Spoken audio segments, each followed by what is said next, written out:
We are now on the top of Daf Ayin Ches Omid Beis, and we're talking now about the definition of Na'al. What qualifies as a Na'al halachically to violate the Iser Inui of Ne'ilas HaSandal on Yom Kippur? We have a case of Sha'am.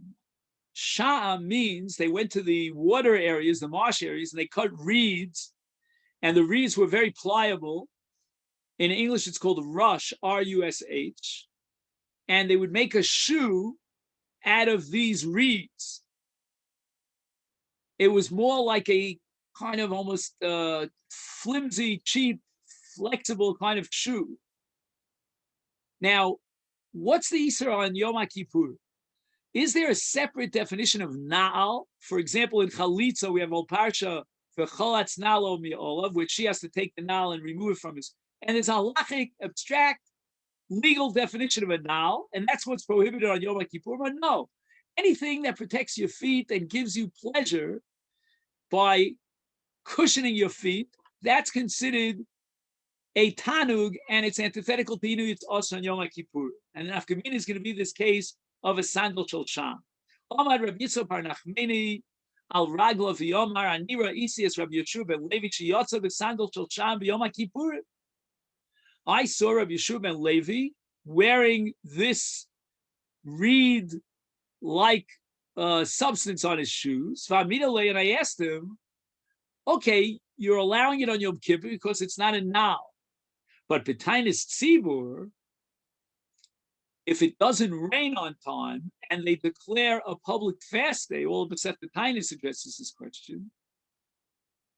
I mean, in a case where there's no rain, we're in a state of tsar. It's not just that, he can't do any tainuk.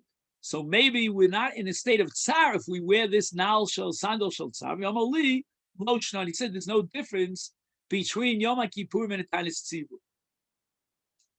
Now, the Siach Yitzchak, one of the commentaries on Masechet Yoma, has a very interesting take on why there was a Havamina that crossed the mind of the Gemara, of in this case Rabbi Yitzchak bar Nachmani, that maybe we'd be more machmer on a Tanis Tzibur, which is only the Rabbanan, than we would on Yom Kippur, which might be Doraisa. And he says because we have a principle called Asu Chachamim Chizuk L'Divrayim Yosef Michel Torah. Sometimes the Rabbanan, when they make an injunction, they are more strict and machmir in the rabbinic because people are more likely to be mezalzel into Rabbanan than they would be in a Doraisa. Amali Lochna, but he says no, I would walk around on a Tanis Tzibur in sandal shel sham because it's not a minnow. Now we have a different give and take with the exact same content, but in the opposite direction. Amar Rav Bar Chana Nira Isias Rabbi Lazar Demin Ninve Sheyotza B'Sandal Shel Sham B'Tanis Tzibur V'Aminale Mai V'Yom Kippur Mai V'Yomali Loshna. So it went the other way around. In this testimony, they saw Rabbi Lazar, who was wearing a sandal shel sham on a fast day, public fast day for the rains. And I asked him what would be on Yom Kippur. He said there's no difference.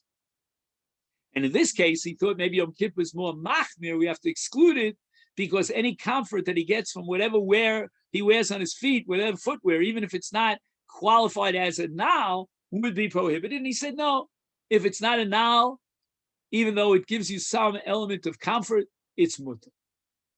And this, of course, would be relevant to, in our day, to Crocs and different kinds of sneakers and running shoes and so forth and so on. Rabbi Yehuda Nafik b'hitni. Okay, this is another type of sha'am, a different type of reed. And Rabbi Yehuda used to wear this on his feet on Yom Kippur. Abai Nafik b'hutze. Hutze are shoes that are made from the leaves of a date tree. Rava Nafik b'yable. He went out with shoes that were made of grass, like Peter Pan. Rabba bar Rav Huna korech sudra akare b'nafik. Rabba would wrap his feet in cloth, and he would go out on Yom Kippur. And it's not qualified as a minnow, and therefore it's mutter. even though, again, you could wrap yourself in a cloth that could be very comfortable. Today they have slippers that have this thick cushions, but it would be technically mutter because it's not a minnow. And again, this would be lechumra in chalitza because it would not qualify for a minnow as far as chalitza is concerned. Masiv Rami Bar Chama. Rami Bar Chama has a Mishnah in Masechet Shabbos and Daf Samachay Amid Beis, and from this Mishnah, we're going to question whether or not you're allowed to wear a Nal Shel Sham on Yom Kippur, because the Mishnah discusses the question of an amputee, Rachmana litzlan, who has a prosthetic limb, in this case a leg, and the leg is manufactured in such a way that it fits the stump of his leg. And a kitea, person who doesn't have his leg, yotze, he's allowed to go in for Shus Rabin, but kav shalo. Kav is this wood that is shaped to fit the tzura of his leg, and it's permissible for him to walk in Shus Rabin, thank God, with this kav. And the reason why it's mutter is because he's wearing it as derech malbush. It's not some sort of extraneous object that he's carrying in Rosh Hashanah on Shabbos, but he's wearing it. Divrei Rabbi Meir. Rabbi Meir is the maker. However, Rabbi Yossi also. Rabbi Yossi is the machmir, and he says that this is not considered wearing, because you and I, Baruch Hashem, we have healthy legs, we would not wear such a thing. And even though this person has to wear it, that doesn't make it qualified as a minnow.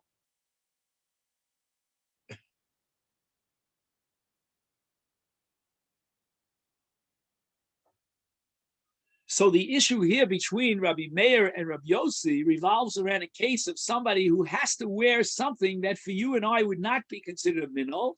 Can we consider it a malbush for him because that's the only way he gets around? V'tani Allah, and there was a brisa that embellished that Mishnah in Shabbos and said, V'shavin, Rabbi Meir and Rabbi Yossi both agree, Sha'asur lotzeis bo b'yom kippurim, and unfortunately, even according to Rabbi Meir, we will not allow a kitea to wear this prosthetic leg on Yom Kippurim because it's called a sandal. It's ne'ilas hasandal. And basically what we're saying is the following, that Rabbi Meir allows wearing it on Shabbos because it's a malbush. If it's a malbush, then it qualifies as a minnow for this person who needs it and always wears it as his minnow. If that be the case, he cannot wear it on Yom Kippur because if it's a minnow, there's an Iser Ne'ilas HaSandal wearing a minnow on Yom Kippur. Now, with regard to Rabbi Yossi says that it's not a minnow. And that's why we have to be machmir on Shabbos. It's not called a malbush, it's called a masa. He's carrying it. Well, if it's not a minnow, then ostensibly the logical conclusion would be that Rabbi Yossi would allow him on Yom Kippur to wear it. If it's not a minnow, it's not a violation of Ni'las HaSandal. So therefore, Rami Bar Chama asks the following question. There's a logical inconsistency here in this brisa when it says V'shavin shall also lotzeis bo b'yom kippurim. Why would Rabbi Yossi prohibit it on Yom Kippurim? If Rabbi Yossi denied the status of minnow and malbush, in this case of kitea with a kav, and therefore on Yom Kippur on Shabbos he was machmir, then on Yom Kippur would have to be mekil. That's the logical conclusion. Omar Abai says no. I have an answer to explain and justify why Rabbi Yossi would aser it on Yom Kippur even though it's not a minnow. And that is the isbei ksisin, because they put very soft rags to cushion the stump of his leg, and therefore he is comforted. He's getting tainug from this so-called shoe.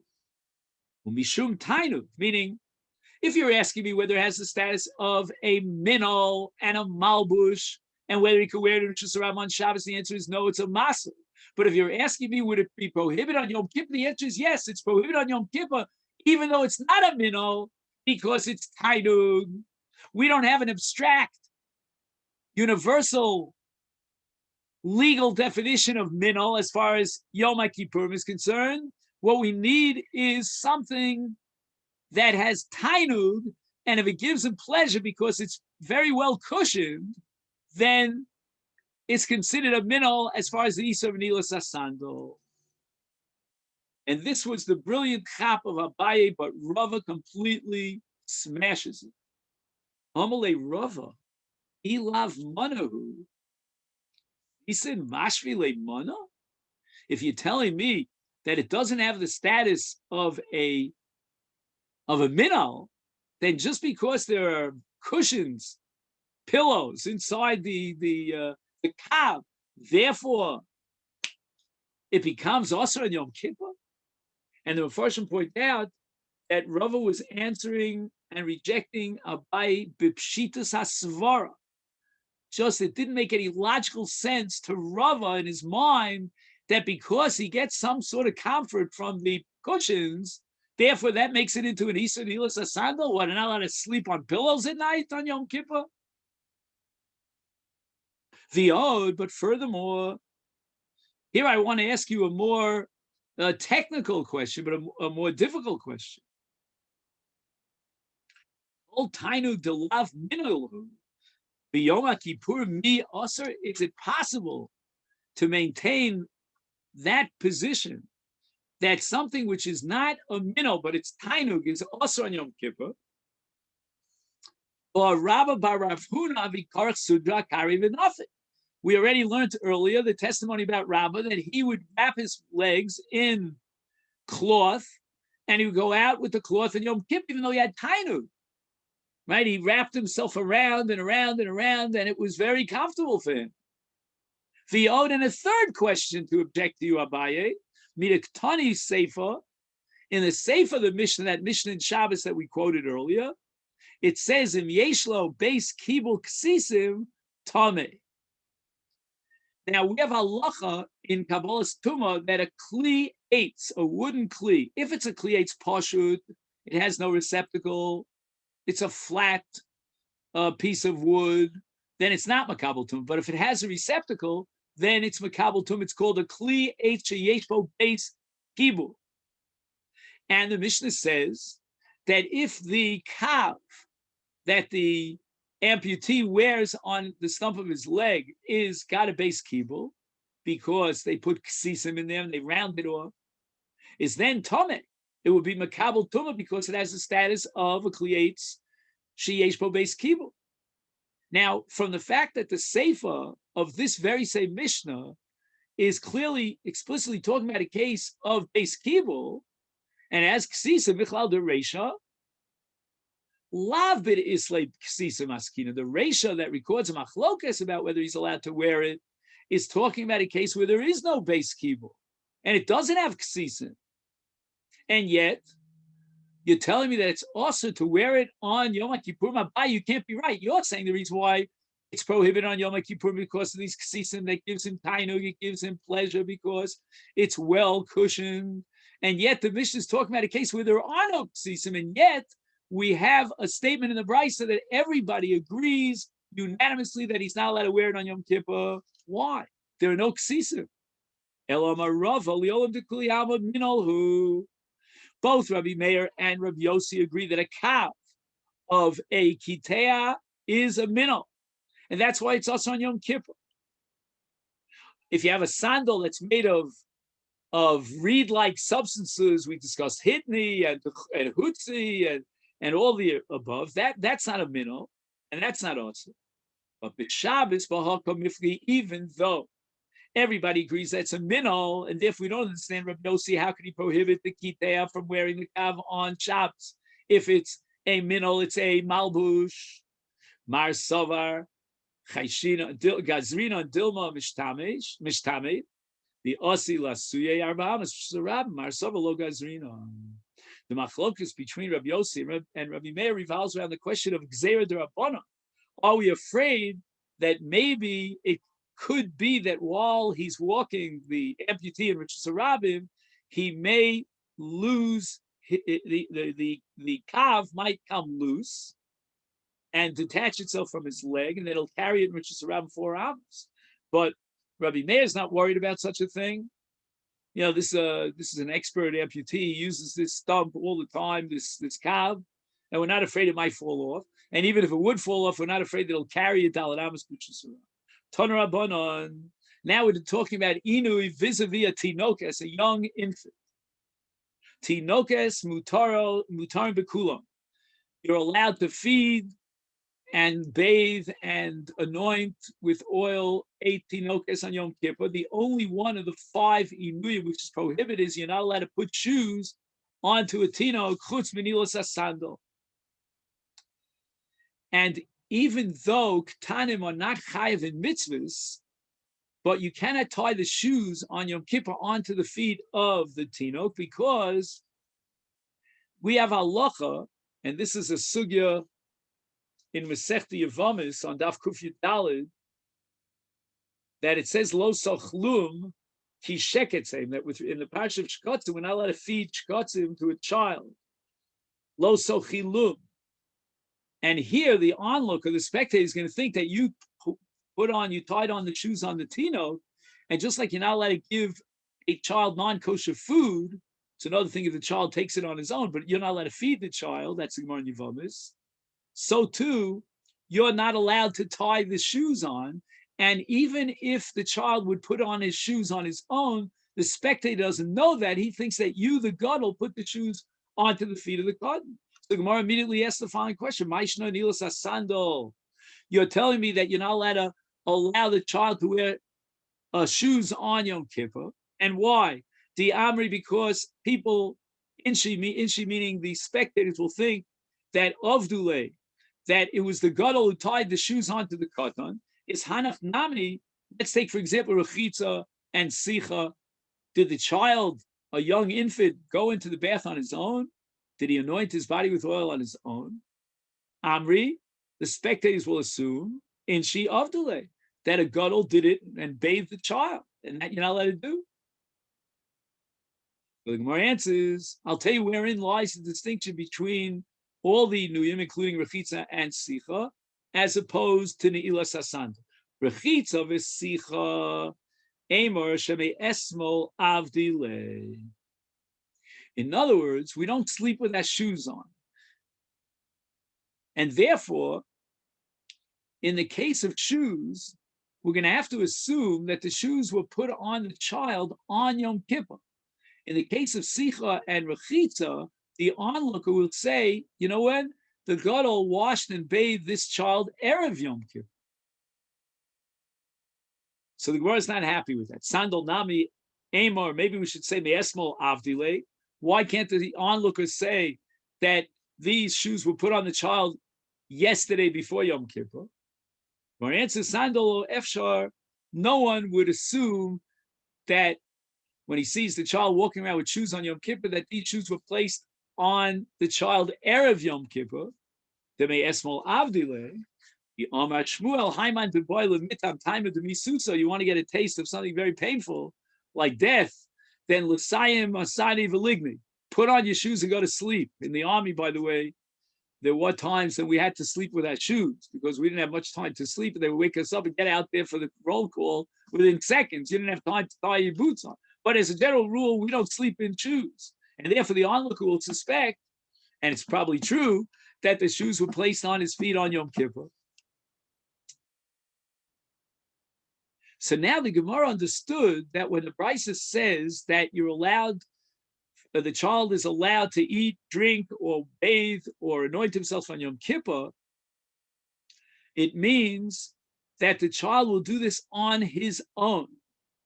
But there's no heter for the gadol to do it via dayav and feed the child, give him drink, wash his body, or anoint his body. So the Gemara asks, look at the Brisa. The Brisa says, Hatinokos mutarim. Mutarim sounds like lechatchila ketani. Meaning, if the gadol comes to ask the question, am I allowed to feed my child give him drink, etc., then the answer is mutar. We're going to allow it. And the same is true for a chitza and sicha, that if the gadol himself, wants to bathe the child, he's allowed to do so. So if that be the case, then everything that we've said about the difference between all the inuyim and nilas asando will fall by the wayside, because our diuk in the brisa seems to lead us to the conclusion that there's no isur at all on Yom Kippur with regard to the inuyim, to such an extent that the gadol is allowed to bathe, anoint, and feed the child. It means there's no isur eating for children on Yom Kippur. If that be the case, then nilas asando likewise should be mutter. Ella says the Gemara, I give you an alternative distinction between nilas asando and the rest of the inuyim. Hanach, the lav revisayu. Revisayu is chinuch, is raising a child. What are the responsibilities of a parent to raise a child? Oh, please, Rabbi, don't give me an answer to that question. I don't want to hear it. Just kidding. But when you raise a young infant, you have to make sure that he's bathed properly, and if his body needs oil and creams and the like, certainly you have to guarantee as a parent that the child is eating properly and drinking properly, but not as far as nilas asando is concerned. Children can go barefoot. And again, in our contemporary society, that is highly unadvisable. There's glass and this and that. But back in the day, apparently, going barefoot was not a terrible thing. Many people went barefoot, even older people, and certainly children, walked around barefoot. And it's not within the purview of the responsibility of educating the child to wear shoes. And therefore, the lav rivisayu, as far as shoes are concerned, there's no responsibility to train the child to wear shoes. Goes with Rabbanan. So Rabbanan said that the gedolim should not put shoes on the feet of the kanim. Hanach, but regarding the balance of the surei inui, the rivisayu, it's a requirement in raising and training the child, like rechitza and sicha, lo gozu be'Rabbanan. The Rabbanan decided to be more lenient, and they allowed you to continue your process and fulfill your responsibility as parents in training your children and bathe them and feed them and anoint them. Yom Rabbi Amrli Aim, my mother who raised me as a mother, wasn't his biological mother, any revisei to Yenuka, what is necessary for the child, and you have to raise the child, Maya Chamima, to bathe the child in hot water, the whole discussion about cold water, anyway, Umishcha, and to anoint his skin is sensitive, and Gadol Purta, when it becomes a little bit older, be asa de kuscha. His body needs an egg dipped in kutach. Kutach was a kind of a milchik dip. And Gadol Purta, when he gets a little bit older, and he's probably, I don't know, maybe 8, 9, 10 years old, and children have a lot of energy that they have to expand, is tabure money. Give him cheap, inexpensive vessels to break. Let him break the vessels and get all of his energy out. Otherwise, these children are dangerous. They're mazikim.